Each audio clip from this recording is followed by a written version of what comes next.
के रूप में मैं यहाँ काम कर रहा हूँ प्रभु। ओ, आ, मैं इस्कॉन में नेपाल से ही जुड़ा था प्रभु। पर यहाँ आया तो भक्त के एसोसिएशन ओमान में मिला।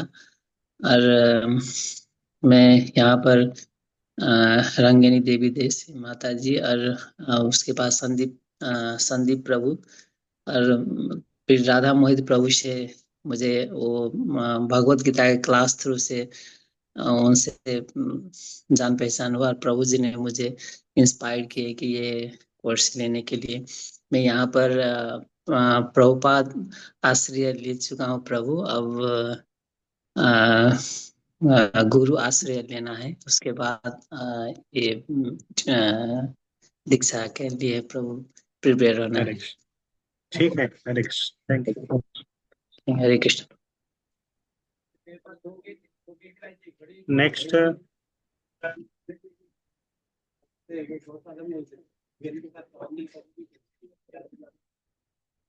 अनम्यूट करके बता सकते हैं सब।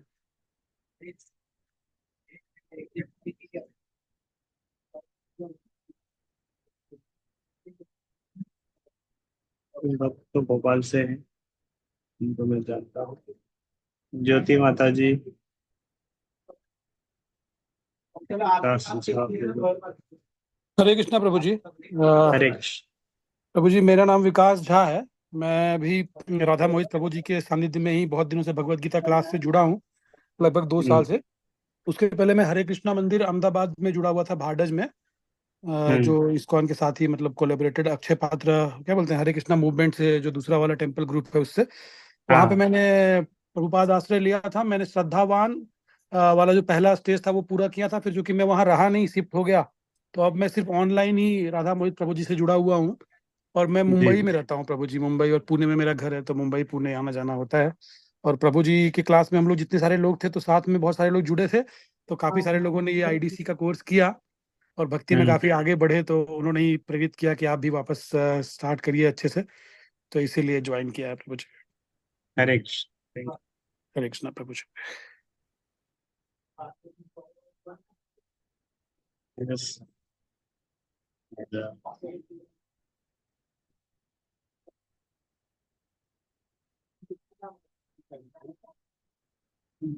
नेक्स्ट,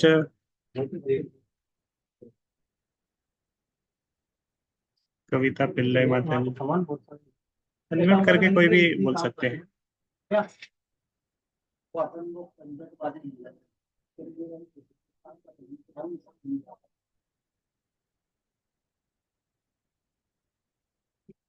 क्योंकि ये कोर्स इस तरह बना है कि इसमें आपको बोलना पड़ेगा, थोड़ा थोड़ा कुछ न कुछ प्रश्न आते रहेंगे और थोड़ा इंटरेक्टिव टाइप कोर्स है। तो कभी आपको बोलना पड़ेगा, कभी टाइप करके आंसर देना पड़ेगा। तो कुछ कुछ भक्तों को तो मैं जानता हूँ जो भोपाल से हैं। प्रदीप बर्डे प्रभु, रितु गुर्जर माता जी, रितु मनवानी माता जी। हरे कृष्णा प्रभु जी, सादर हरे प्रणाम। कृष्ण। आप छत्तीसगढ़ से हैं माता जी? जी प्रभु जी। हिज ग्रेस राधा मोहित प्रभु जी की। हाँ हाँ, जानता हूँ। आप पहले भी कुछ क्लासेस किए थे, पिछली जी बार जो प्रभु जी, कोर्स हुआ। तो मैं आधे से ज्वाइन करी थी तो पूरा समझ में नहीं हाँ आया हाँ, था तो। ठीक ठीक। ठीक है, तो हम शुरू करते हैं। हरे कृष्णा प्रभु जी, दंडवत प्रणाम। हरे कृष्ण।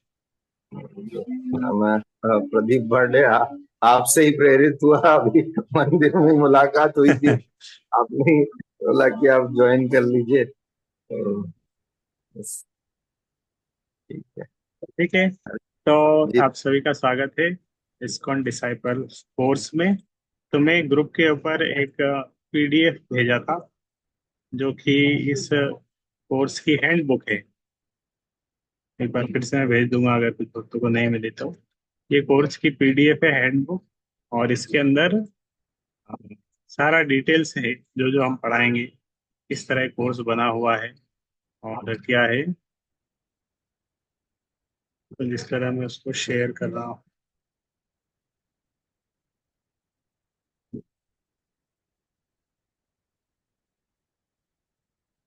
ये एक पीडीएफ है कोर्स का हैंडबुक, और इसको आप प्रिंट आउट कर सकते हैं, इस्कॉन डिसाइपल्स कोर्स छात्र पुस्तिका, और हिंदी और इंग्लिश दोनों भाषाओं में है, जिस भाषा में भी आपको सही लगे, बांग्ला भाषा में भी अगर उसमें आप पढ़ना चाहें तो।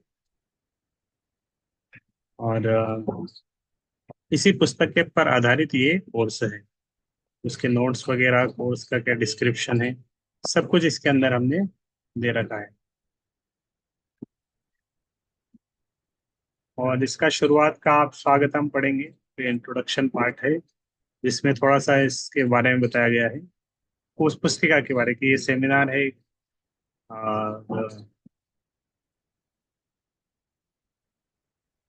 तो ये जो पहले इस तरह कोर्स नहीं होता था, यहाँ पे बताया गया कि इस्कॉन डिसाइपल्स फॉर एक प्रशिक्षण कार्यक्रम। तो ये एक प्रकार का ट्रेनिंग है, शिष्य बनने के लिए भी ट्रेनिंग होना चाहिए। जिस तरह कोई भी कंपनी रिक्रूट करती है एम्प्लॉयज को, सबसे पहले उन्हें ट्रेनिंग देती है। डॉक्टर्स को पहले ट्रेनिंग दी जाती है, सोल्जर्स को पहले ट्रेनिंग दी जाती है। तो बिना ट्रेनिंग के अगर सीधे सबको डायरेक्ट काम में लगा देंगे तो बहुत सारी समस्याएं आएंगी। तो समस्याएं कम से कम हो, इसीलिए पहले उनको प्रशिक्षण दिया जाता है, ट्रेनिंग दी जाती है। तो इसी तरह जब हम शिष्य बन रहे हैं तो उसमें भी हमें एक प्रशिक्षण की आवश्यकता है, ट्रेनिंग की आवश्यकता है। और विशेष रूप से क्यों? क्योंकि इस्कॉन जैसे बहुगुरु वातावरण के अंतर्गत आपकी गुरु तत्व, क्योंकि इस्कॉन एक इंस्टीट्यूशन है, संस्था है, तो इस्कॉन एक बड़ा इंस्टीट्यूशन है और बहुत सारे गुरु हैं। यहाँ बताया गया बहुगुरु वातावरण। तो प्रभुपाद के समय में प्रभुपाद अकेले दीक्षा देते थे, उतना वो नहीं था, लेकिन अभी बहुत सारे प्रभुपाद के शिष्य हैं, सेकंड जनरेशन भी बहुत सारे गुरु हैं। तो बहुगुरु वातावरण है इस्कॉन में। तो ये गुरु हैं, वो गुरु हैं, और तो कैसे उसमें हम कैसे समन्वय स्थापित करें, किसी के चरणों में अपराध ना हो, कैसे सही गुरु का चयन करें, क्या हमारी अंडरस्टैंडिंग है, गुरु तत्व और गुरु पादाश्रय की समझ, गुरु तत्व को समझना, फिर गुरु का कैसे आश्रय ले, ये समझ को बेहतर करने के लिए ये प्रशिक्षण कार्यक्रम है। तो ये किन भक्तों के लिए है? जो भक्त इस्कॉन में आगे बढ़ना चाह रहे हैं, दीक्षा स्वीकार करना चाह रहे हैं, केवल उन्हीं के लिए नहीं है, सभी के लिए है। पहले तो ये कोर्स नहीं था, इस्कॉन के सभी प्रचारकों के लिए, जितने भी प्रचारक है उनको भी इसकी समझ होना चाहिए, शिक्षकों के लिए, अधिकारियों के लिए, सभी के लिए course. ISKCON disciple course Srila Prabhupada की शिक्षाओं एवं वर्तमान इस्कॉन लॉ के आधार पर कथे, इसमें व्यापक गौड़ीय वैष्णव शास्त्रों से भी प्रसंग व्याप्त हैं। तो आज से कुछ साल पहले, लगभग 10 साल पहले ये कोर्स शुरू हुआ, 10 से 12-13 साल हो गए कोर्स शुरू हुए। और उससे पहले ये कोर्स नहीं होता था, लेकिन कोर्स की जगह ना गुरु सेमिनार हुआ करते थे, गुरु तत्व के ऊपर सेमिनार होते थे, बताया जाता था और उसके द्वारा शिक्षा दी जाती। और उससे पहले इस तरह कुछ भी नहीं होता था, लेकिन धीरे धीरे उसकी नीड पता चली कि हाँ इसकी जरूरत है। जिस तरह इसको आगे बढ़ रहा है, मंदिर बढ़ रहे हैं, गुरु बढ़ रहा है, शिष्य बढ़ रहा है, तो इस कोर्स की आवश्यकता की पड़ी। तो इस तरह एक गुरु सेवा कमेटी बनाई गई, बहुत सारे बड़े बड़े वरिष्ठ शिष्य, उन सब ने मिलकर बहुत साल चर्चाएं करी, मीटिंग्स करी, स्टडी करी, और उसके बाद में ये पुस्तक आई है। उसके बाद ये पुस्तक बनी। बहुत सारे वरिष्ठ भक्तों का इसमें योगदान है और उनके आशीर्वाद के साथ ये कोर्स डिजाइन किया गया है। इस इस्कॉन डिसाइपल्स कोर्स, इसके अंदर 4 यूनिट है। इसका पहले उसमें 4 यूनिट है, प्रथम यूनिट, दूसरी यूनिट, 3 यूनिट, और हर यूनिट के अंदर कुछ अध्याय है, कुछ लेसन्स है। तो पहली यूनिट इंट्रोडक्शन है, जिसमें स्वागत, गुरु तत्व के बारे में एक बेसिक इंफॉर्मेशन है, गुरु तत्व से संबंधित चर्चाएं बता दी थी, और प्रभुपाद के बारे में विशेष रूप से किस तरह प्रभुपाद इस्कॉन के संस्थापक आचार्य है, प्रभुपाद की क्या विशेष स्थिति है इस्कॉन के अंदर, तो ये एक बेसिक है। उसके बाद फिर गुरु के साथ कैसे जुड़ा जाए, गुरु के संबंध स्थापित कैसे हो, गुरु का चयन कैसे करें, ये सब के ऊपर दूसरा लेसन है, दूसरी यूनिट है। फिर गुरु के साथ संबंध एक अंतर्गत कार्य। तो पहला तो जनरल गुरु तत्व के बारे में, फिर गुरु से संबंध जोड़ने से दीक्षा के बारे में, फिर दीक्षा के बाद कैसे गुरु की पूजा करें, गुरु की सेवा कैसे करें, गुरु की वपु सेवा, वाणी सेवा क्या होती है, गुरु त्याग, ये अलग अलग कुछ लेसन्स हैं। फिर लास्ट लेसन है कैसे हम सहयोग पूर्वक, संबंध पूर्वक रहकर इस्कॉन में आगे बढ़े। ये 4 यूनिट है इसकी।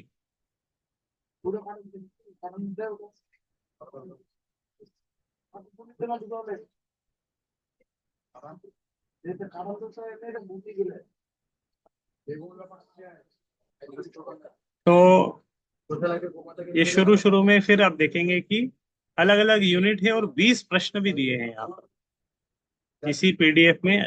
आगे चल के 20 प्रश्न दिए हैं। ये 20 प्रश्न ही एग्जाम में आते हैं।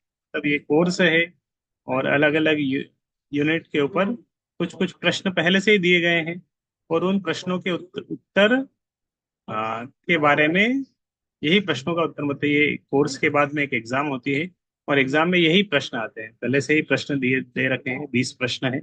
यही 20 प्रश्न में से कोई से भी हम कुछ प्रश्न पूछते हैं, उनका आपको आंसर करना होता है और फिर इसके बाद इस्कॉन डिसाइपल्स कोर्स का सर्टिफिकेट मिलता है।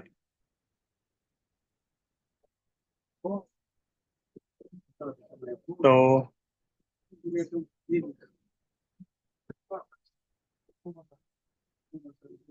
ये कोर्स जब चलेगा, ये कोर्स इस तरह बनाया गया है ताकि इसमें थोड़ा इंटरेक्टिव भी रहे। सामान्यतः अगर ऑफलाइन में अगर कोर्स होता है तो और अच्छी तरीके से होता है, क्योंकि इसमें बहुत सारी एक्टिविटीज हैं, इंटरेक्टिव एक्टिविटीज हैं, कुछ ड्रामाज है, स्केट्स भी है और ब्रेनस्टॉर्मिंग है, जो आपको खुद भी सोचने के लिए वो करती है कि हाँ हम भी सोचें कैसे कैसे हमें कुछ सुझाव दे सकते हैं। इस तरह सिद्धांतों के ऊपर ये कोर्स बनाया गया है। तो सबसे पहला जो है कि आप पहले थोड़ा सा 1-2 मिनट सोचिए अपने बारे में कि आप दीक्षा लेने की तरफ आगे बढ़ रहे हैं, शिष्य बनने की तरफ आगे बढ़ रहे हैं। तो किस प्रकार मुझे शिष्य के रूप में सुधार की आवश्यकता है, इसके ऊपर थोड़ा सा आप चिंतन करिए। इसके ऊपर चिंतन करना है, व्यक्तिगत रूप से चिंतन करना है कि किस प्रकार मुझे शिष्य के रूप में सुधार की आवश्यकता है। तो अभी तो ये बुकलेट है नहीं, जब बुकलेट रहेगी तो आप बुकलेट में कहीं आप कॉपी पेन नोट्स वगैरह बना रहे हैं उसमें लिख भी सकते हैं, और कक्षा के दौरान भी कुछ इंपॉर्टेंट पॉइंट्स आपको आते हैं, आप कॉपी पेन में लिख सकते हैं, नोट्स करके रख सकते हैं, ये सब आपको काम आएंगे। तो किस प्रकार मुझे शिष्य के रूप में सुधार की आवश्यकता है। तो और आप कोई बोलना चाहे बोल भी सकते हैं, या व्यक्तिगत रूप में भी रख सके। थोड़ा सा इस विषय के ऊपर चिंतन करिए कि किस प्रकार मुझे शिष्य के रूप में सुधार की आवश्यकता है। चैट बॉक्स में भी आप टाइप करना चाहे तो उसमें भी कर सकते हैं, किस तरह शिष्य के रूप में सुधार की आवश्यकता है।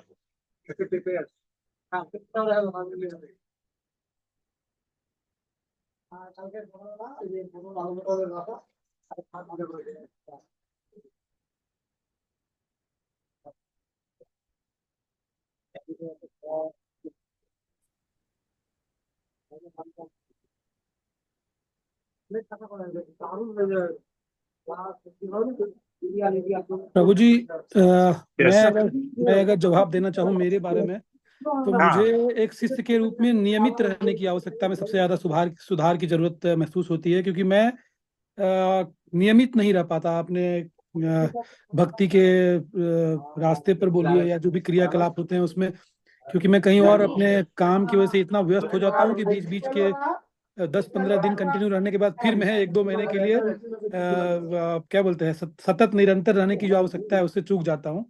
तो अपने अगर पर्सनल लेवल पे बात करूँ तो मुझे लगता है कि नियमित रहने और साथ साथ में जो बाकी के अपने भक्ति से जुड़े हुए जो चारों आयाम हैं उनको फॉलो करना, वो सब तो खैर करता हूँ मैं, जपा और जो भी करना है। और कितना ज्यादा आप संलग्न रहें, कितना ज्यादा अध्ययन कर सकते हैं, वो हमेशा अच्छा होता है। तो उसमें नियमितता बहुत जरूरी है मेरे हिसाब से प्रभु जी, ये मेरा ठीक है, personal मानना है। कंसिस्टेंसी। एक और आंसर आया है कि सुनना है और गुरु उनका पालन भी करना है। बहुत बार हम सुनते सुनते लेकिन पालन नहीं कर पाते गुरु की वाणी को, तो सुनना भी है और पालन करने का प्रयास करना है। और एक आंसर है जप में सुधार करने की आवश्यकता है। कि दीक्षा हो रही तो गुरु यही उपदेश देते हैं, नाम करने का उपदेश देते हैं, तो हरि नाम को और अच्छे से करने की आवश्यकता है। तो इस तरह बहुत सारे हैं, व्यक्तिगत भी बहुत सारे पॉइंट्स हो सकते हैं कि कुछ ना कुछ हमें सुधार करने की आवश्यकता है गुरु के रूप में। सिंसियरिटी, पंचुअलिटी लाने की, बढ़ाने की आवश्यकता है प्रोग्राम्स में, सेशंस में।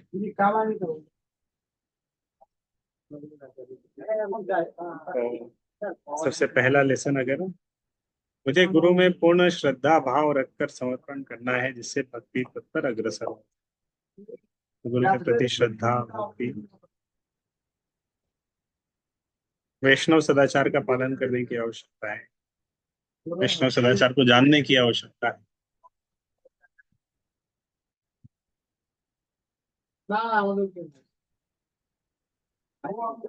हमेशा गुरु के सानिध्य में रहना,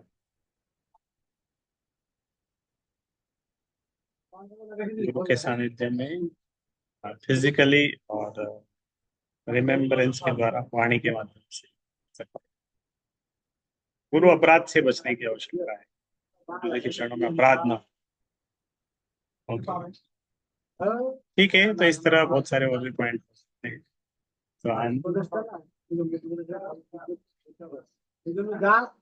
नेक्स्ट क्वेश्चन है यूनिट 1।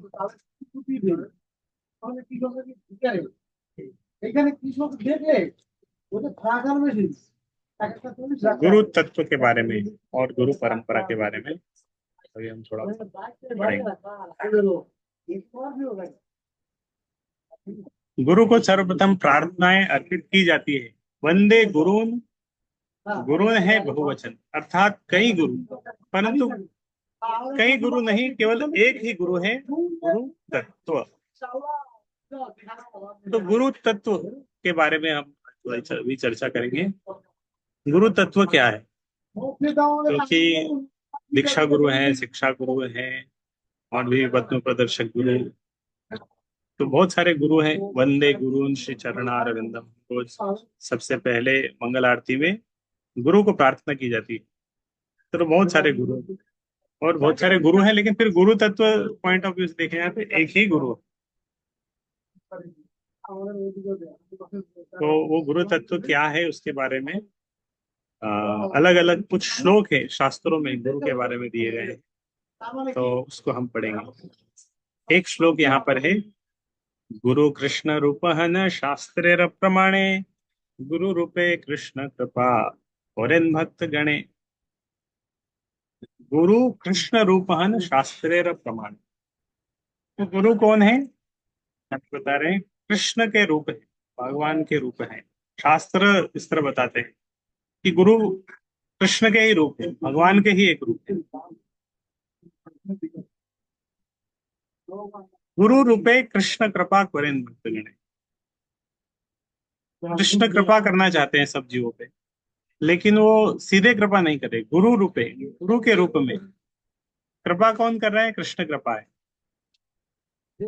और कृष्ण की कृपा किसके माध्यम से मिल रही है? गुरु के रूप में। गुरु रूपे कृष्ण कृपा कोरेन भक्त गणे, गुरु के रूप में कृष्ण कृपा करते हैं।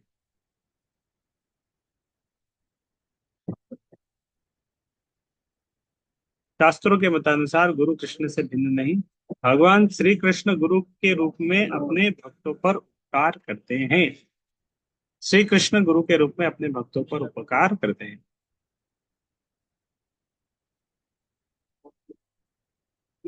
तो एक है गुरु और दूसरे कृष्ण।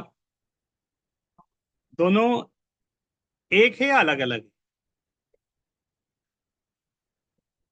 आपका क्या विचार? गुरु और कृष्ण एक है, अलग अलग है? अलग अलग। अलग अलग।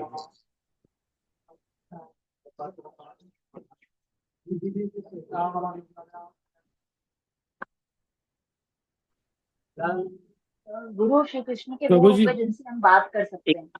एक है प्रभु। एक है। अच्छा, ये यस। कर सकते हैं आप, सीधे चैट बॉक्स में टाइप कर सकते हैं, वो एक है तो एक, दो है तो दो। एक या दो, इस तरह टाइप कर देंगे तो सीधे पता चल जाएगा कितना वक्त एक बोलना चाह रहे हैं, कितने वक्त दो बोलना चाह रहे हैं। क्योंकि ये श्लोक में जो लिखा है कि गुरु कृष्ण रूप, कृष्ण के ही रूप है, फिर तो एक ही हो। तो अगर गुरु और कृष्ण एक है तो एक टाइप कर दीजिए, आपको लग रहा नहीं अलग अलग है तो दो टाइप कर दीजिए।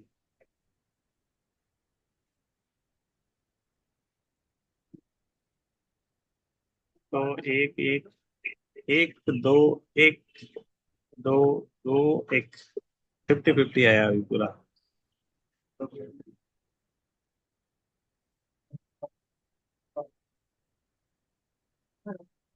एक,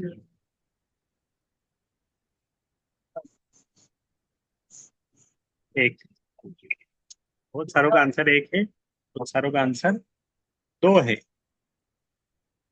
तो ठीक है, इसके ऊपर चर्चा करते हैं। इस तरह जीव और भगवान, इस तरह जब चर्चा करते हैं कि आत्मा और परमात्मा, जीव और भगवान एक है या दो है?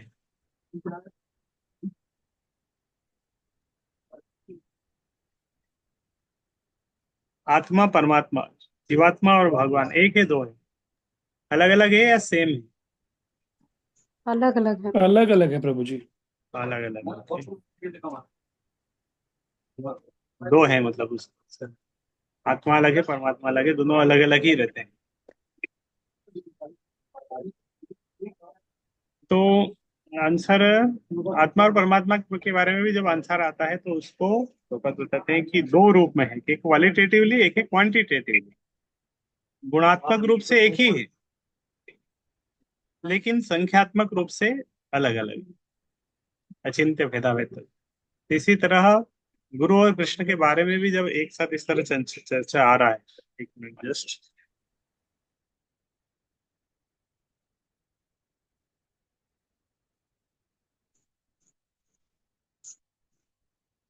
और कृष्ण के बारे में जब इस तरह चर्चा हो रही है तो वो भी एक भी है और अलग अलग भी है। वो हमें किस तरह एक है और किस तरह अलग अलग है ये समझने की आवश्यकता है। तो यहाँ पे जब बताया गुरु कृष्ण रूप है, गुरु कृष्ण के रूप है, तो कृष्ण के प्रतिनिधि है, और गुरु रूप है कृष्ण कृपा। गुरु कृष्ण के रूप माध्यम से, गुरु के माध्यम से भगवान कृष्ण कृपा करते हैं।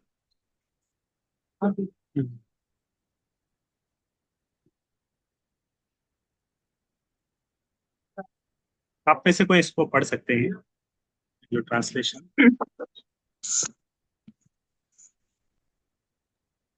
एक शिष्य के एक शिष्य के गुरु के साथ संबंध उसके परम भगवान के साथ संबंध जैसे हैं। एक आध्यात्मिक गुरु स्वयं को भगवान के विनम्रतम सेवक के रूप में प्रस्तुत करता है, परंतु शिष्य को उन्हें भगवान के अवतार के रूप में देखना चाहिए। चैतन्य चरितामृत। हरे कृष्ण। तो जो शिष्य का संबंध है, जो गुरु के साथ जो संबंध है, और भगवान के साथ जो संबंध है, भगवान के साथ हमारा संबंध किस प्रकार रहता है? हमेशा की तरह रहता है, नित्य रहता है, इटर्नल। कभी वो बदलेगा नहीं। इस जन्म में भगवान के संबंध है, इससे पिछले जन्म, अगले पिछले जन्म में भगवान के साथ संबंध था, अगले जन्म में भी भगवान के साथ संबंध रहेगा। हमेशा हमारा जो भगवान के साथ संबंध है ये नित्य है ना, ये कभी वो नहीं होता है भगवान के साथ संबंध। इस तरह भौतिक जगत में भी हमारे अलग अलग रिश्तेदारों के साथ संबंध है ना। एक वीडियो में देख रहा था, उसमें बता रहे थे कि पहले जिस तरह परिवार रहते थे उस परिवार में मामा मामी रहते थे, अंकल आंटी रहते थे, बुआ चाचा ताऊ ये सब रहते थे। और क्योंकि परिवार बड़ा होता था, एक घर में बहुत सारे बेटे बेटी रहते थे। अ, तो सब रहते थे, क्योंकि मौसी रहती थी, मामा रहते थे, अंकल रहते थे, आंटी रहते थे। लेकिन अभी प्रेजेंट सिनेरियो धीरे धीरे क्या हो गया, छोटा परिवार, छोटा परिवार, आगे चल के एक सिंगल। तो उसमें ये सारे संबंध खत्म हो जाते हैं। व्यक्ति के ना अंकल रहेगा, ना आंटी रहेगी, ना मौसी रहेगी, ना मामा कोई भी नहीं रहेगा। परिवार इतना छोटा हो जाएगा क्योंकि कोई है ही नहीं, तो अकेला अकेला हो जाएगा धीरे धीरे। पहले के समय सब रहते थे, बड़ा परिवार होता था, सारे रिश्तेदार संबंध, सबके साथ संबंध। लेकिन अभी धीरे धीरे एक अकेले तरफ बढ़ रहा है। तो ये जो संबंध है भौतिक जगत में, ये संबंध भी बदलते रहते। इस जन्म के संबंध है, पिछले जन्म में वो संबंध नहीं था, और अगले जन्म में वो संबंध फिर से नहीं रहेगा, बदल जाएगा। लेकिन भगवान के साथ हमारा संबंध पिछले जन्म में भी था, इस जन्म में भी, अगले जन्म में भी रहेगा। इसी तरह गुरु के साथ जो संबंध है वो भी आ, नित्य रहता है, इटर्नल रहता है। गुरु के साथ संबंध आध्यात्मिक होता है, ये भौतिक संबंध नहीं है, आध्यात्मिक संबंध है गुरु के साथ। और गुरु के साथ संबंध आध्यात्मिक है। तो दो दृष्टिकोण, जिस तरह हम चर्चा कर रहे थे ना कि गुरु भगवान के समान है, अलग अलग है। तो गुरु के दृष्टिकोण से क्या होता है, गुरु कभी इस तरह नहीं बोलता है कि मैं भगवान हूँ। गुरु हमेशा अपने आप को भगवान से अलग प्रस्तुत करता है। भगवान अलग है, मैं भगवान के सेवक के रूप में हूँ, और अलग अलग है दोनों। गुरु हमेशा भगवान को भगवान के विनम्रतम सेवक के रूप में प्रस्तुत करते हैं। भगवान के प्रतिनिधि है, अलग अलग है।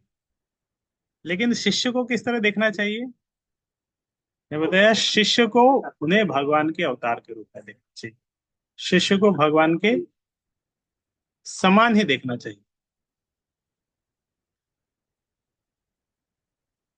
गुरु कृष्ण रूप है शास्त्र, भगवान के अवतार के रूप में, मैनिफेस्टेशन। जब भगवान के प्रतिनिधि है, भगवान के अवतार है, तो भगवान के समान ही उनको क्या करना चाहिए, सम्मान देना चाहिए, उनके प्रति श्रद्धा करनी चाहिए।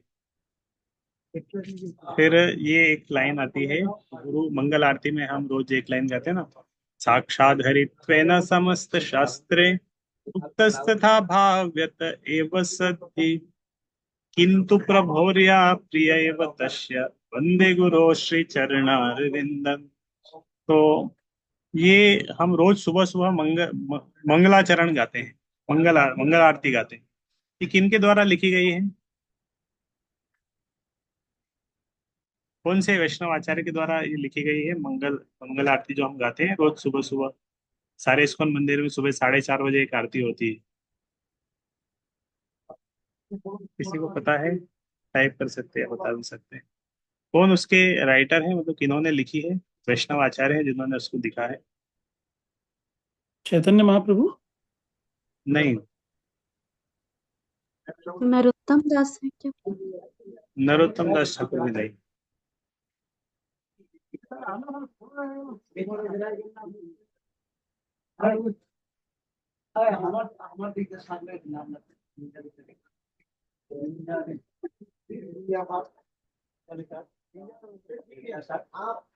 ये होती है सुबह सुबह जो संसार दावानल लीड लोक प्राणाया कारुण्य कारुण्य घना घनत्व, ये जो मंगल आरती हम जो गाते हैं रोज, ये श्री विश्वनाथ चक्रवर्ती ठाकुर द्वारा लिखी गई है। विश्वनाथ चक्रवर्ती ठाकुर के द्वारा लिखी गई है। एक वैष्णव आचार्य हैं श्री विश्वनाथ चक्रवर्ती ठाकुर। तो इसमें गुरुअष्टकम उसको बोलते हैं, 8 श्लोक है, गुरु की महिमा के ऊपर एक अष्टकम है।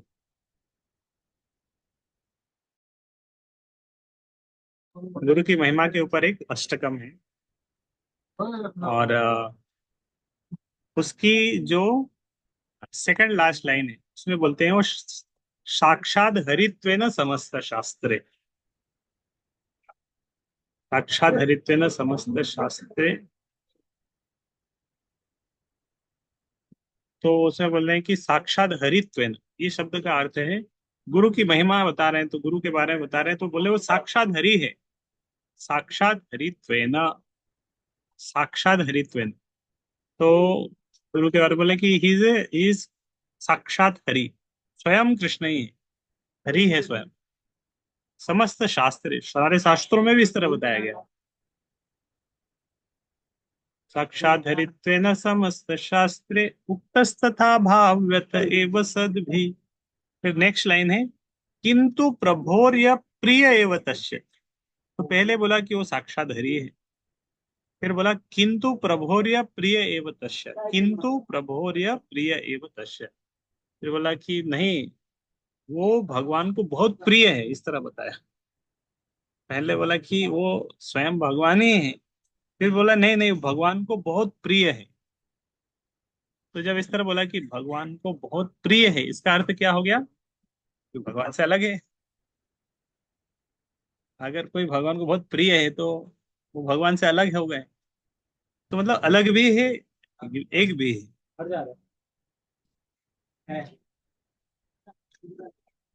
तो फिर यहाँ पे एक और श्लोक है, आचार्य माम विजानियात। व्यक्ति को चाहिए कि वह आचार्य को भगवान के समान श्रेष्ठ समझे। इतने सारे उपदेशों के बाद भी अगर कोई गुरु को साधारण पुरुष समझता है तो उसका सर्वनाश हो जाएगा।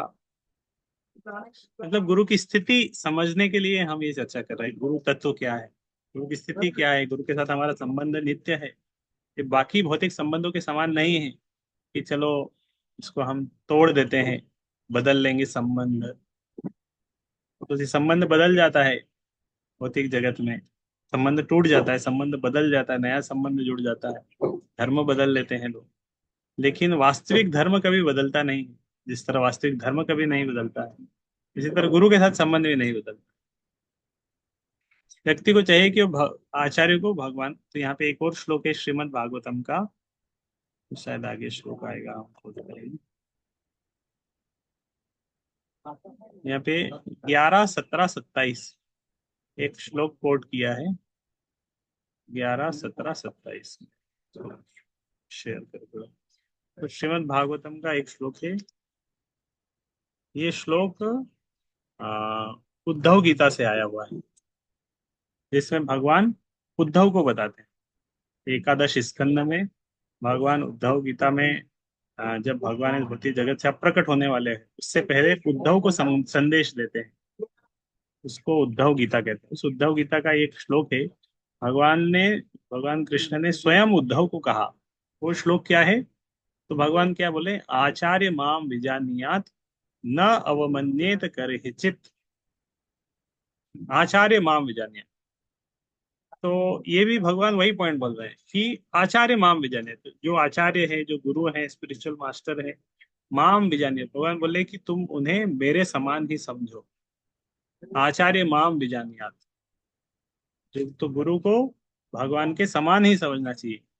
शास्त्रों में भी बताया गया, भगवान स्वयं भी बता रहे, आचार्य माम विजानियात। फिर भगवान क्या बोल रहे हैं, न अवमन्येत करहिचित, न अवमन्येत करहिचित, कभी भी उनकी अवमानना मत करो, मतलब उनके चरणों में अपराध मत करो। क्योंकि भगवान बोले मेरे समान समझो उसको, तो भगवान के चरणों में हम अपराध करते हैं, कितना डरते हैं भगवान के चरणों में अपराध करने से, भगवान को किस तरह सम्मान देते हैं, कितना हम उनको प्रणाम करते हैं, और हमारी श्रद्धा होती है भगवान के प्रति। भगवान बोले वैसे ही श्रद्धा उसी तरह गुरु के प्रति भी रखो, न अवमानित कर दी, उन्हें उनकी अवमानना कभी मत करो। न मर्त्य बुद्ध्य यसूयेत, मतलब उन्हें गुरु सु नरमति, मतलब एक सामान्य व्यक्ति की तरह नहीं सोचना चाहिए। गुरु एक विशेष व्यक्ति है, इस भौतिक जगत के जीव नहीं है, एक विशेष प्राणी है। गुरु सु नरमति, उन्हें हमें नरमति मतलब मनुष्य बुद्धि से नहीं देखना चाहिए कि अरे हम भी जीव हैं, वो भी जीव हैं, वो भी मनुष्य है, ऐसा नहीं सोचे। जब हम भगवान के समान कैटेगराइज कर रहे हैं तो हमें फिर उन्हें मनुष्य की तरह नहीं देखना चाहिए कि ये भी एक सामान्य मनुष्य है, इन्हें भी बीमारी होती है, इन्हें भी ये हो रहा है, अभी जन्म हुआ है, वो बद्ध जीव नहीं है, इस तरह नहीं सोचना चाहिए। इस तरह भगवान आते हैं भौतिक जगत में, तो भगवान आते हैं तो क्या भगवान भी एक सामान्य मनुष्य के रूप में आते हैं, लेकिन इसका अर्थ ये नहीं होगा कि वो सामान्य मनुष्य, वो भगवान ही रहते हैं। इसी तरह गुरु भी मनुष्य रूप में है, लेकिन एक एक जो शिष्य है उन्हें उनको इस तरह नहीं देखना चाहिए कि ये मनुष्य है, ये भी बद्ध जीव है। सर्वदेवमय गुरु, भगवान सभी देवताओं के, भगवान के रिप्रेजेंटेटिव है जो गुरु है। तो इस तरह बताते हैं ना कि आ,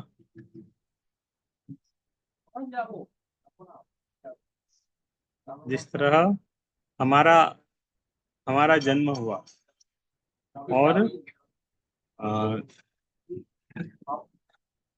तो गुरु को हमें इस तरह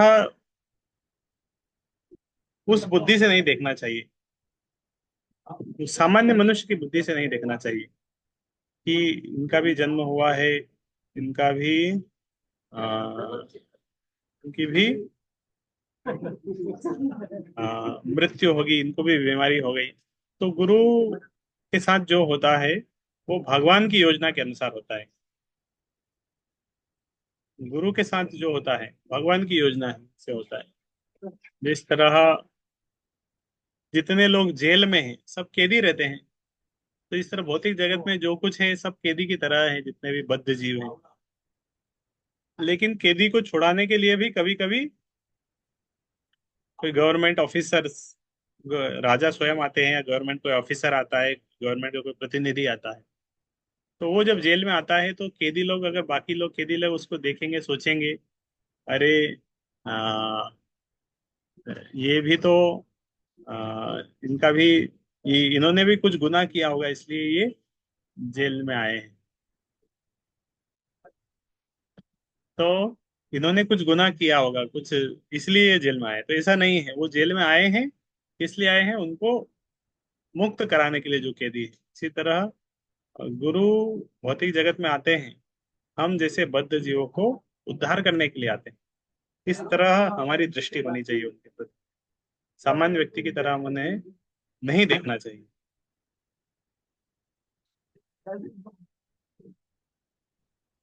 तो नेक्स्ट, हरे कृष्ण। ये हरे कृष्णा। यस, श्लोका का जो स्टार्टिंग 2 लाइन आप बताए ना, उसको फिर से एक्सप्लेन करेंगे आप? मैं हाँ, समझ नहीं पाई। तो श्लोक था, उसको उद्धव गीता का श्लोक था। उसको शेयर भी कर आचार्य, दीजिए। हम्म। श्रीमद् भागवतम 11वें स्कंद का 17 नंबर अध्याय का 27 नंबर श्लोक। आचार्य माम विजानिया, तो भगवान कृष्ण उद्धव को बोल रहे हैं आचार्य माम विजानिया, हे उद्धव आचार्य को, जो गुरु हैं, आचार्य हैं, स्पिरिचुअल मास्टर हैं, माम विजानिया, भगवान बोले कि आचार्य को तुम मेरे समान ही समझो। मतलब मेरे समान जो, तो मेरे समान उसको सम्मान दो, रिस्पेक्ट दो, मैं ही हूं इस तरह समझो। न अवमान्यत कर ही चित, कभी उनकी अवमानना मत करो। जिस तरह मान लो एक क्लास क्लास क्लास का टीचर है और क्लास के स्टूडेंट्स है, कभी कभी टीचर कुछ काम के लिए मान लो एक लेक्चर में नहीं है, उसे कहीं जाना है, तो वो अपनी जगह किसी दूसरे टीचर को अपॉइंट करके वो चला जाता है। तो दूसरे टीचर को अपॉइंट किया, या हो सकता है किसी सीनियर स्टूडेंट को, पीएचडी वाले स्टूडेंट को कॉलेज में अपॉइंट कर देते हैं। तो जब उसको अपॉइंट किया है तो स्टूडेंट्स का क्या कर्तव्य है कि उसको भी टीचर के समान ही उसको रिस्पेक्ट देना चाहिए। वो अगर पढ़ाए तो समझना चाहिए, अटेंटिव होना चाहिए, ऐसा नहीं कि उसका मजाक उड़ाने लग जाए टीचर आएंगे। तो भगवान यही बोल रहे हैं कि गुरु को आचार्य माम विजानिया, भगवान बोल रहे हैं कि आचार्य माम, जैसे आचार्य को मेरे समान ही समझो, न अवमान्यति करे, कभी उनका अनादर मत करो। न मर्त्य बुद्धिया सूयते, ते मनुष्य बुद्धि से नहीं देखना चाहिए। सर्वदेव गुरु, जो गुरु है सभी देवताओं के रिप्रेजेंटेटिव है। ठीक है, ये वाला ट्रांसलेशन कोई पढ़ सकते हैं आप में से? हरे कृष्ण। यस। गुरु तत्व। एक डाक वाला हमें $100 पहुंचाते हैं, तो इसका ये अर्थ नहीं कि डाक वाले ने हमें $100 दिए। पैसा एक मित्र द्वारा भेजा गया है। डाक वाले का काम केवल यह है कि वो बिना कुछ जोड़े अथवा घटाए राशि को हम तक पहुंचाए। नेक्स्ट। उसके लिए ये उत्तम है कि वो मित्र द्वारा भेजे गए $100 जैसे के तैसे पहुंचाए। ये उसके लिए उत्तम कार्य है। डाक वाला अनेक प्रकार से अपूर्ण हो सकता है, परंतु जब वह अपना ये कार्य पूर्ण रूप से करे तो वह उत्तम कहलाएगा। प्रभुपाद का व्यास पूजा संबोधन, न्यू वृंदावन, प्रभुपाद जी ने यहाँ पे सितंबर 1970। इसकी तुलना किससे करी? गुरु की एक डाक वाले से, पोस्टमैन से की। तो पोस्टमैन का क्या काम है कि जो मैसेज आया उसको डिलीवर करना है, मैसेज को डिलीवर करना।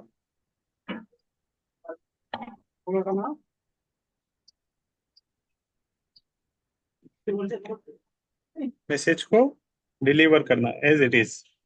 जिस तरह मनी ऑर्डर के द्वारा पैसा भेजा गया है एक जगह से दूसरे जगह पर, बिना कुछ जोड़े बिना कुछ घटाए उसको वहां तक पहुंचाना, इसी तरह इसका काम भी है कि अ, उसको बिना कुछ घटाए बिना कुछ जोड़े वहां तक पहुंचा दे। तो गुरु का काम है उसी तरह ज्ञान को, ज्ञान का रिप्रेजेंट करे, ज्ञान को अ, गुरु शिष्य परंपरा के माध्यम से जिस तरह ज्ञान मिलता है उसको पहुंचाए।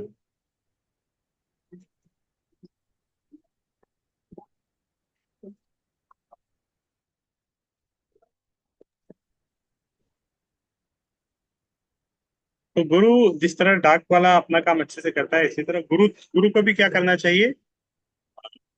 मैसेज को एज इट इज करना चाहिए, एज इट इज उसको फॉरवर्ड करना चाहिए, उसमें कुछ जोड़ना घटाना नहीं चाहिए। सामान्यतः गुरु श्री भगवान के नित्य पार्षदों के समूह में से होता है, परंतु यदि कोई व्यक्ति अगर इन मुक्त पुरुषों के सिद्धांतों को पालन करता है तो उपरोक्त समूह के समान ही उत्तम है। तो जनरली गुरु कौन होते हैं? भगवान के नित्य पार्षदों में से ही होते हैं। भगवान के नित्य पार्षद हैं, भगवान के साथ आते हैं, कभी भगवान खुद आते हैं, कभी अपने पार्षदों को भेजते हैं भौतिक जगत से बद्ध जीवों का उद्धार करने के लिए। लेकिन अगर कोई भौतिक जगत का जीव भी है और लेकिन वो सिद्धांतों का अगर ठीक से पालन कर रहा है, गुरु के सिद्धांतों का, और वो गुरु शिष्य परंपरा से जुड़ जाता है, तो सिद्धांतों का सही रूप से पालन करने के लिए वो भी इस तरह गुरु को रिप्रेजेंट कर सकता है। एक व्यक्ति जो मुक्त आचार्य एवं गुरु है वह कोई भी त्रुटि नहीं कर सकता, परंतु कई ऐसे व्यक्ति हैं जो कम योग्य अथवा मुक्त नहीं है, फिर भी केवल गुरु शिष्य परंपरा का कठोरता से पालन करने से वे गुरु एवं आचार्य हो सकते हैं। तो एक गुरु मुक्त आचार्य है, गलती नहीं करते हैं, लेकिन अगर कोई जब गुरु शिष्य परंपरा में जुड़ जाते हैं, गुरु शिष्य परंपरा से कनेक्ट हो जाते हैं और परंपरा का अच्छे से अगर पालन कर रहे हैं, तो वो भी गुरु की तरह गुरु शिष्य परंपरा को प्रेजेंट करने लगते हैं। गुरु शिष्य के जो परंपरा का कठोरता से पालन करने से वे गुरु एवं आचार्य हो सकते हैं।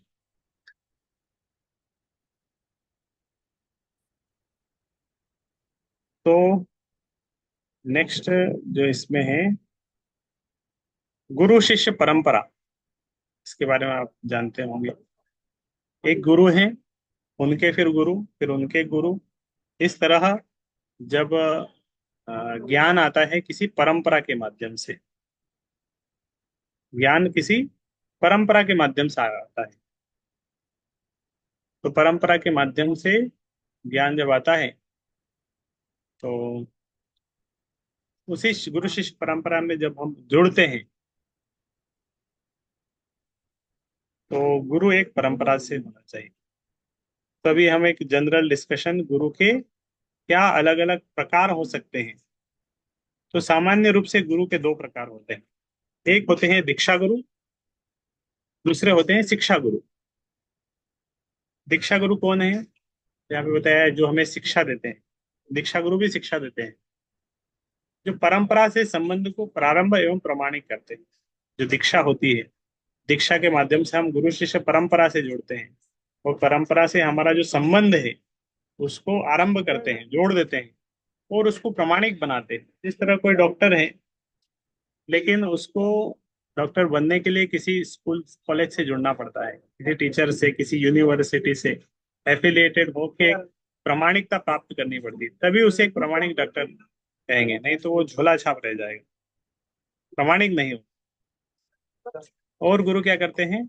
आध्यात्मिक नाम प्रदान करते हैं। गुरु शिष्य को आध्यात्मिक नाम प्रदान करते हैं। मान लो किसी का नाम राकेश है, उसको गुरु दीक्षा देंगे तो उसका नाम क्या बोलेंगे? कुछ नाम बोला देंगे, रसिक मुकुंद दास, तो नाम बदल देते हैं। गुरु के साथ उसका एक आध्यात्मिक नाम प्रदान करते हैं, जोड़ देते हैं। कृष्ण के साथ संबंध है ना, दास का रूप में हमारा संबंध है। दास मतलब कृष्ण के साथ संबंध, दास। तो ये डिग्री है एक प्रकार से, DAS, दास। भगवान के साथ हमारे संबंध है, तो वो डिग्री कौन देते हैं? गुरु हमें वो डिग्री देते हैं। जिस तरह कोई डॉक्टर की पढ़ाई करता है तो उसे डॉक्टर की डिग्री कौन देते हैं? कोई मेडिकल कॉलेज उसे डॉक्टर की उपाधि देता हो, उनके पास वो योग्यता है। इसी तरह गुरु के पास वो योग्यता है कि वो हमें भगवान के साथ संबंध को हमारा जोड़ देते हैं, दास की उपाधि दे देते हैं, आध्यात्मिक नाम देते हैं, मंत्र प्रदान करते हैं। यहाँ पे गुरु मंत्र लिखा हुआ है। ये ब्राह्मण दीक्षा के समय एक गुरु शिष्य को एक गुरु मंत्र भी देते हैं, और हरे कृष्ण मंत्र जो हरि नाम दीक्षा है उसके समय चलता है। शिष्यों की प्रतिज्ञाओं को स्वीकार करते हैं। शिष्य प्रतिज्ञा करते हैं गुरु के सामने, प्रतिज्ञा को स्वीकार करते हैं गुरु। शिष्यों के पाप कर्मों को दूर करते हैं दीक्षा के समय। तो ये दीक्षा गुरु के अलग अलग कुछ प्रकार हैं। फिर एक होते हैं शिक्षा गुरु। शिक्षा गुरु जो शिक्षा देते हैं, इंस्पिरेशन देते हैं, प्रेरणा देते हैं। और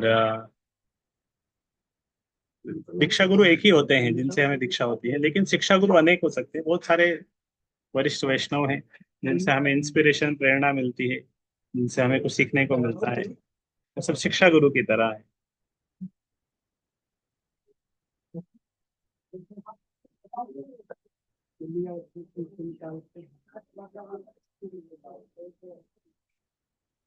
कोई माता जी कोई पढ़ सकते हैं? हरे कृष्णा। शिक्षा एक एक एक भक्त को केवल एक ही दीक्षा गुरु स्वीकारना चाहिए, क्योंकि शास्त्रों में एक से अधिक गुरु स्वीकारना प्रतिबंधित है। परंतु स्वीकृत शिक्षा गुरुओं की संख्या की कोई सीमा नहीं है। सामान्यतः आध्यात्मिक गुरु वह होता है जो एक शिष्य को आध्यात्मिक विज्ञान के विषय में निरंतर शिक्षा प्रदान करता है और बाद में इसका दीक्षा गुरु हो जाता है। हरे कृष्ण। तो दीक्षा गुरु एक ही होते हैं वास्तव में, तो एक ही दीक्षा गुरु को स्वीकार करना चाहिए। प्रतिबंधित, ऐसा नहीं कि बहुत सारे दीक्षा गुरु बना दिए। एक दीक्षा गुरु होते हैं। शिक्षा गुरु बहुत सारे हो सकते हैं, उसकी कोई सीमा नहीं है, लेकिन एक दीक्षा गुरु होते हैं। तो जब एक दीक्षा गुरु है तो उनका एक चयन करना होता है, हमारे दीक्षा गुरु हैं। और बहुत बार इस तरह होता है कि शिक्षा गुरु हैं जिनसे हमें प्रेरणा मिल रही है, वो भी दीक्षा गुरु की तरह हो सकते हैं। आगे चल के हम बताएंगे इसको में क्या नियम है दीक्षा गुरु के। तो ये एक भक्तिविनोद ठाकुर एक वैष्णव भजन में बताते हैं। शिक्षा गुरु वृंद कपात पार, साधके सिखान साध निरंग सार। मैं असंख्य शिक्षा गुरुओं को अति महत्वपूर्ण मानता हूँ, जिन्होंने नवीन भक्तों को व्यवहारिक भक्ति में कार्य में प्रशिक्षित कर उन पर रसीद दिलवाई। भक्ति में बहुत सारी चीजें हमें सीखने को मिली, अलग अलग भक्तों ने हमें सिखाई। किसी ने तिलक लगाना सिखाया, किसी ने धोती पहनना सिखाया, किसी ने मृदंग बजाना सिखाया, कोई गाना सिखाया। तो बहुत सारे भक्त हैं जिनसे हमें कुछ ना कुछ प्रेरणा मिलती है। वो सब शिक्षा गुरु की तरह है। और एक इस तरह गुरु शिष्य परंपरा रहती है, इस्कॉन की परंपरा, जो एक गुरु, उनके गुरु, शिष्य, उनके शिष्य, उनके शिष्य, चैतन्य महाप्रभु, उससे पहले की परंपरा है श्री गोस्वामी, फिर नरोत्तम दास ठाकुर, विश्वनाथ चक्रवर्ती, इस तरह परंपरा भगवत गीता की शुरुआत में हम देखते हैं। तो इस तरह एक परंपरा चलती है। एवं परंपरा प्राप्तम इमं राजा काले नेह महता युगो नष्ट परंतपा। तो इस तरह परंपरा के माध्यम से परंपरा आगे बढ़ती है, उसी के माध्यम से एक शिष्य उस परंपरा से जुड़ के प्रमाणित हो सकता है। इस तरह बहुत सारी परंपरा के अलग अलग, कोई भी परंपरा से कहीं भी किसी न किसी जगह पर परंपरा से जुड़ा होता है। तो परंपरा में देखें तो बहुत सारे गुरु है, ये गुरु वो गुरु, इनके गुरु। प्रभुपाद बोल रहे हैं गुरु एक होता है, गुरु एक ही होता है क्योंकि वह गुरु शिष्य परंपरा में आता है। जो व्यास देव एवं श्री कृष्ण ने 5000 साल पहले शिक्षा दी, वह आज भी दी जा रही है। तो गुरु कौन है? व्यास देव का रिप्रेजेंटेटिव। तो गुरु के जो उपदेश देता है व्यास देव को प्रेजेंट करता है, इसलिए गुरु की जो तिथि है, गुरु तिथि उसको बोलते हैं व्यास पूजा के रूप में मनाते हैं। व्यास देव का रिप्रेजेंटेटिव, तो व्यास देव का रिप्रेजेंटेटिव, तो सारे गुरु व्यास देव के रिप्रेजेंटेटिव एक ही है। व्यास देव के जो उपदेश है, गुरु के उपदेश कोई अलग अलग अंतर नहीं है, एक ही उपदेश है। जबकि सैकड़ों आचार्य आए और चले गए, परंतु संदेश एक ही है। वास्तविक गुरु दो नहीं हो सकते, क्योंकि एक गुरु अपने पूर्वाधिकारियों से हटकर प्रवचन नहीं करता। अगर लग रहा है कि कुछ हटकर प्रवचन हो रहा है, तो इसका अर्थ है कि हमारी अंडरस्टैंडिंग उतनी नहीं है कि हम उसको समझ पाए। प्रिंसिपल एक ही है। एवं परंपरा प्राप्तम इरम राजा शिव, यह परम विज्ञान गुरु परंपरा द्वारा प्राप्त हुआ था। गुरु परंपरा प्रणाली। तो अगर आप भगवत गीता को समझना चाहते हैं तो उसी प्रकार समझे जिसे स्वयं भगवान से सर्वप्रथम सुनने वाले व्यक्ति ने समझी। यह कहलाती है परंपरा बनानी। जैसे कि मैंने अपने गुरु से कुछ सुना, वह जो का जो अपने को कह दिया, यह परंपरा। मैं इनको कुछ बताया, वो इनको कुछ बताया, ये इनको कुछ बताया। बचपन में बच्चे लोग स्कूल में इस तरह एक गेम खेलते हैं ना, कि एक सर्कल में वो सब बैठ जाते हैं और एक बच्चा अपने राइट हैंड वाले बच्चे के कान में कुछ बोलता है, कुछ शब्द या सेंटेंस कुछ बोलता है, धीरे से बोलता है ताकि बाकी कोई नहीं सुन पाए। फिर वो व्यक्ति अपने राइट साइड वाले के कान में कुछ सेंटेंस बोलता है, फिर वो अपने राइट साइड वाले के इसमें बोलता है। इस तरह धीरे धीरे तो इधर से ये जो सेंटेंस शुरू हुआ था, जब वो घूम के वापस इसी व्यक्ति के कान में आता है, वो बदल जाता है। क्योंकि कोई उसको कैसे सुना, जैसे सुना और उसको गलत रिप्रेजेंट कर दिया, समझ में नहीं आया, सुन नहीं पाया। तो कुछ गलत वो हो जाता है, उसका रिप्रेजेंटेटिव वो हो जाता है।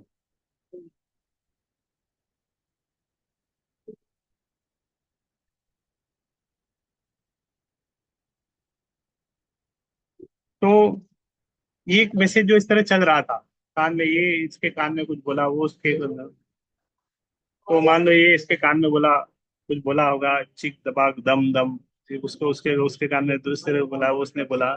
तो जब वहां से बदल के वापस आ जाएगा तो कुछ नया मंत्र बन जाएगा, हरि बोलो बम बम, कुछ और बन जाएगा। तो इस तरह योगो नष्ट परंतपा, ज्ञान क्षीण हो जाता है परंपरा में, कभी कभी बदल जाता है, डेविएशन आ जाता है। तो परंपरा अभी अभी भी जुड़ा है, लेकिन ज्ञान बदल गया, तो वो भी परंपरा विफल हो गया। बहुत सारे केसेस में तो व्यक्ति परंपरा में ही नहीं आता है, और कहीं कहीं परंपरा में आया, लेकिन वो क्या हो गया, परंपरा का ज्ञान देरी क्षीण हो गया।